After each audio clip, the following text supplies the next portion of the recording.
जय श्री कृष्णा। राधे राधे। आइए सुनते हैं देवसैनी एकादशी व्रत कथा।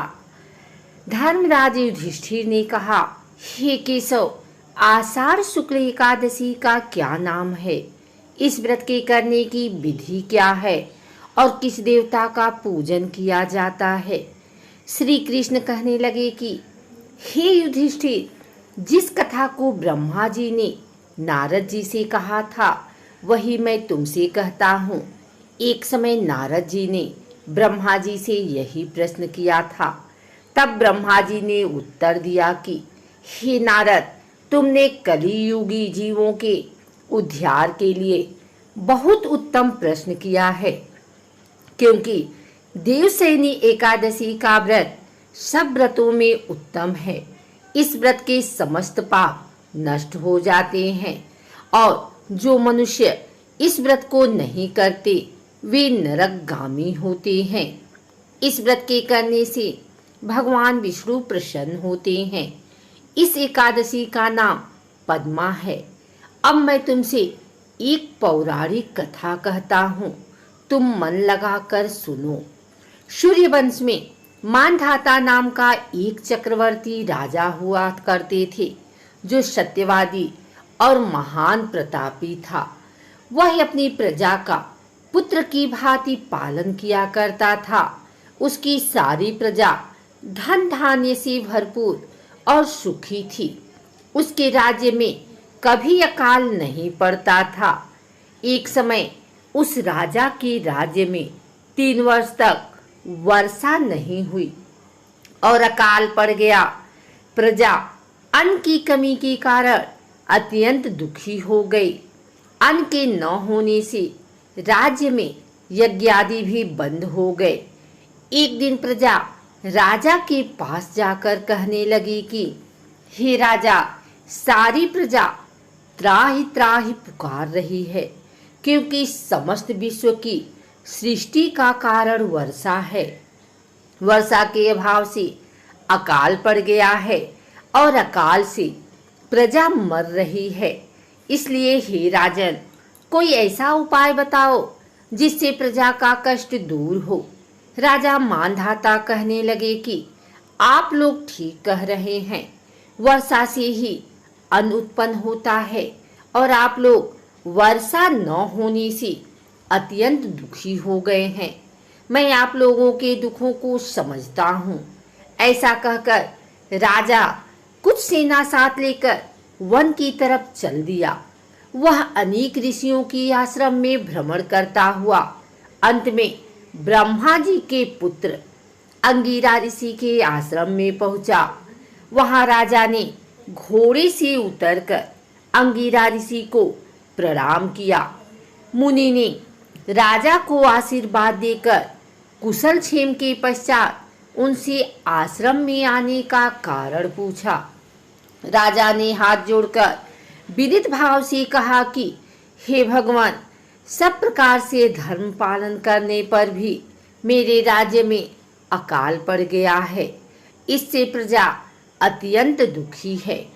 राजा के पापों के प्रभाव से ही प्रजा को कष्ट होता है, ऐसा शास्त्रों में कहा है।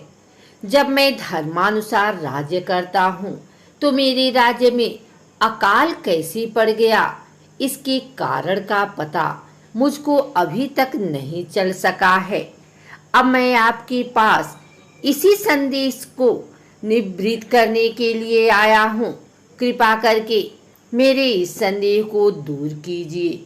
साथ ही प्रजा के कष्ट को दूर करने का कोई उपाय बताइए।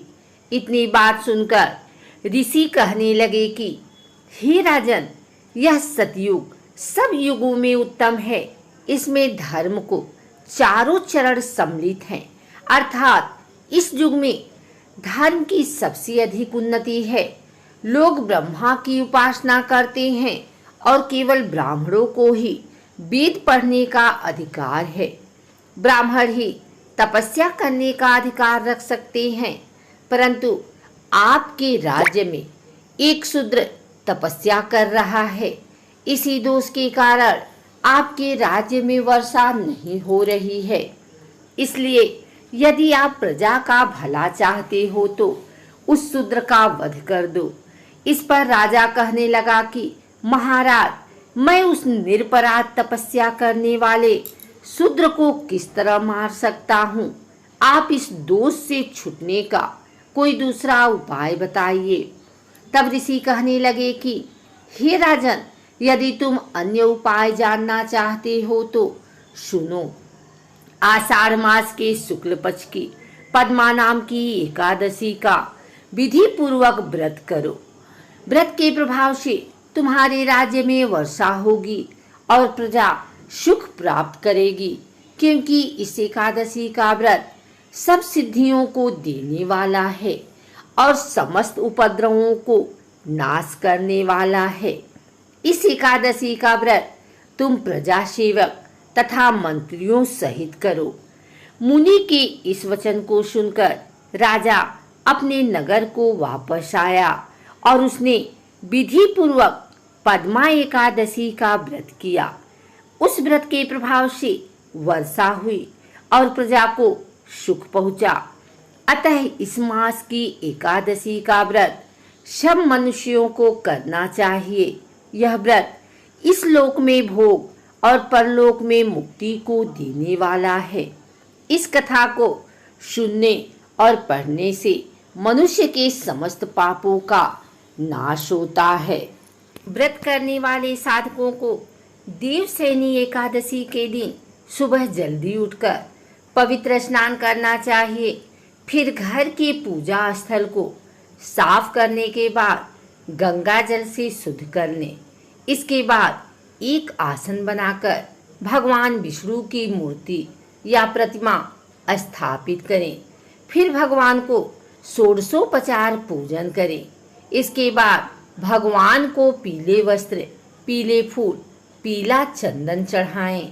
फिर भगवान के हाथों में शंख, चक्र, गदा और पद्म सुशोभित करें। इसके बाद भगवान को पान, सुपारी अर्पित करें। फिर धूप, दीप और फूल चढ़ाएं। अब सच्चे दिल से भगवान की आरती उतारें और अन्य मंत्रों का जप करें। सनातन धर्म में देवसैनी एकादशी को आषाढ़ी एकादशी भी कहा जाता है। इसके अलावा इस एकादशी को हरिसैनी और पद्मनाभा भी कहा जाता है। इस एकादशी का नाम दो शब्दों से मिलकर बना है, देव और शयन। यहाँ देव शब्द का भगवान विष्णु के लिए उपयोग किया गया है और शयन शब्द का अर्थ है सोना। मान्यताओं के अनुसार इस दिन से भगवान विष्णु 4 महीने के लिए क्षीर सागर में शयन के लिए चले जाते हैं।